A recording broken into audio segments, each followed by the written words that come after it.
রিয়াদ ছোটবেলা থেকেই স্বপ্ন দেখত নিজের একটা ব্যবসা দাঁড় করানোর।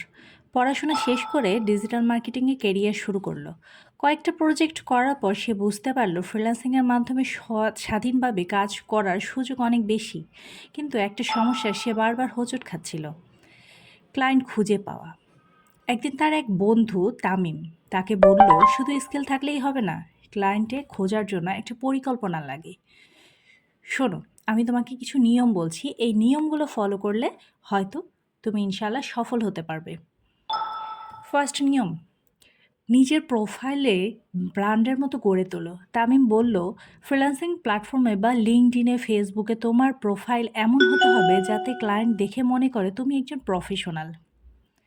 দ্বিতীয় নিয়ম, নিশ ঠিক করো। সব ধরনের কাজ না করে নির্দিষ্ট কিছুতে এক্সপার্ট হও। তামিম বুঝিয়ে বলল, তাহলে ক্লায়েন্ট জানবে, বুঝবে যে তুমি এটাতে এক্সপার্ট। তৃতীয় নিয়ম, পোর্টফোলিও বানাও।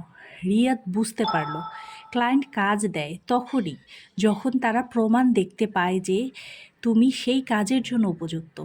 তাই সে তার আগের কাজের নমুনা দিয়ে একটা আকর্ষণীয় পোর্টফোলিও বানিয়ে ফেলল। চতুর্থ নিয়ম, যোগাযোগে দক্ষ হও।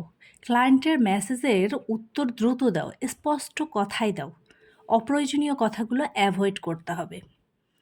তামিম বলে দিল। পঞ্চম নিয়ম, ধৈর্য ধরো আর কন্টিনিউয়াস কাজ করতে হবে। প্রথমে কয়েকটা রিজেক্ট হবেই, এতে হাল ছাড়লে চলবে না।